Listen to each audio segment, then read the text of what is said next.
MPTC MPTC ఎన్నికల బహిష్కరణపై TDP అధినేత నిర్ణయాన్ని టీడీపీ శ్రేణులు స్వాగతిస్తున్నారని టీడీపీ పోలిట్ బ్యూరో సభ్యురాలు వంగలపూడి అనిత అన్నారు. పదవి బాధ్యతలు చేపట్టిన రోజే ఎస్సీసీ అప్రజాస్వామికంగా ఎన్నికల నోటిఫికేషన్ విడుదల చేశారని, నోటిఫికేషన్ విడుదల అనంతరం ఆల్ పార్టీ మీటింగ్ పెట్టడం వెనుక అంతరార్థం ఏమిటని ప్రశ్నించారు. విశాఖ జిల్లా పాయకరావుపేటలో ఆమె మీడియాతో మాట్లాడుతూ నీలం సాహ్ని సీఎం జగన్ జేబులో మనిషిగా వ్యవహరిస్తున్నారని, స్థానిక ఎన్నికలపై గెలుస్తామని దమ్ముంటే రీనోటిఫికేషన్ విడుదల చేయాలని డిమాండ్ చేశారు. పోలీస్ వ్యవస్థను అడ్డుపెట్టుకుని టీడీపీ నాయకులు ఆర్థిక మూలాలపై దెబ్బ కొడుతున్నారని ఆరోపించారు. తగిన సమయంలో వైసీపీకి ప్రజలే బుద్ధి చెబుతారని అన్నారు.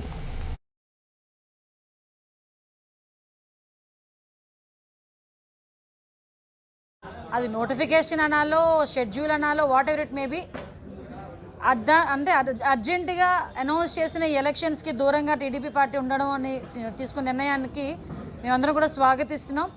ఎందుకంటే ఓవరాల్గా చెప్పాలంటే ఈరోజు సిచ్యువేషన్స్ చూసుకుంటే నీలం సాహ్ని గారు లాస్ట్ టైము 9 గంటలకి మార్నింగ్ ఛార్జ్ హ్యాండ్ ఓవర్ చేసుకొని సాయంత్రం 8 గంటలకల్లా ఆవిడ ఎలక్షన్ నోటిఫికేషన్కి సంబంధించి ఎంపీటీసీ జడ్పీటీసీ ఎలక్షన్స్ పలానా రోజున ఎలక్షన్ జరుగుతుంది, పలానా రోజున కౌంటింగ్ జరుగుతుంది అని చెప్పి ఆల్రెడీ అనౌన్స్ చేసేశారు. చేసిన తర్వాత ఆల్ పార్టీస్ మీటింగ్ పెట్టడంలో ఉన్న అంతరార్థం ఏంటి అసలు? సో ఇటువంటి నేపథ్యంలో నిమ్మగడ్డ రమేష్ కుమార్ గారు ఉన్నప్పుడే ఎలక్షన్లు చేసే విషయంలో చాలా ప్రాబ్లమ్స్ ఫేస్ చేయాల్సి వచ్చింది ఆయన ఉన్నప్పుడు. అటువంటిది ఈరోజు నీలం సాహ్ని అనే వ్యక్తి గవర్నమెంట్ జేబులో ఉన్న వ్యక్తి అనుకోండి, నేను జగన్మోహన్ రెడ్డి జేబులో వ్యక్తి ఆవిడ, జగన్మోహన్ రెడ్డి చేతిలో కీలుబొమ్మ ఆవిడ.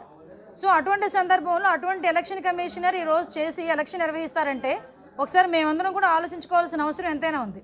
ఎందుకంటే తెలుగుదేశం పార్టీ అని పేరెత్తితేనే ఈరోజు అక్రమ కేసులు పెట్టడం, వాళ్ళ ఆర్థిక మూలాల మీద దెబ్బలు తీయటం, బెదిరించడం, ప్రలోభాలు పెట్టడం, ఓవరాల్గా చెప్పాలంటే వాళ్ళ ఉనికికే ఇబ్బంది కలిగేటట్టుగా వైఎస్ఆర్సీపీ రౌడీలందరూ కూడా తెలుగుదేశం పార్టీ కార్యకర్తల మీద పడుతున్నారు.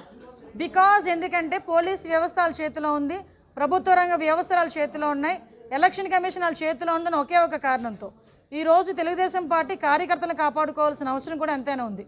ఎందుకు ఈ మాటలు చెప్తున్నాం అంటే మళ్ళీ చెప్తున్నా, మాకు రీసెంట్గా ఎంత బలవంతపు ఉపసంహరణలు జరిగినాయి అంటే ఉపసంహరణలు బలవంతంగా చేయించారు, తిరస్కరణలు అంతకన్నా డెలిబరేట్గా చేసి పడేశారు ఇక్కడ ఉన్న అధికారులు కూడా కొంతమంది. నక్కపల్లి డొంకాడ విషయమే మీకు చెప్తున్నా.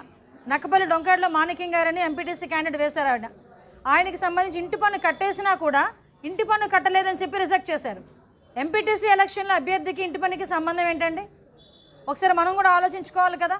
అంటే అంత దారుణమైన తిరస్కరణలు జరిగినాయి, ఉపసంహరణలు జరిగినాయి, బెదిరించారు. ఆఖరికి బాపిరాజు కొత్తపల్లిలో మా ఎంపీటీసీ క్యాండిడేట్ వాళ్ళ భర్త ఉద్యోగం తీయించేశారు. ఇలాంటి సందర్భాల్లో కార్యకర్తలు ఎవరు ఇబ్బంది పడకూడదు. అదేవిధంగా ఇటువంటి ఎంత అప్రజాస్వామికంగా జరిగిన ఎలక్షన్స్లో మేము పార్టిసిపేట్ చేసి మా తాలూకా ఇజ్జతని మేము తీసుకోకూడదని ఒకే ఒక కారణంతో చంద్రబాబు నాయుడు గారు తీసుకున్న నిర్ణయాన్ని మేమందరం స్వాగతిస్తున్నాం. ఇంకో ఎగ్జాంపుల్ చెప్పాలి, ఎస్రాయవరం మండలం ఉంది.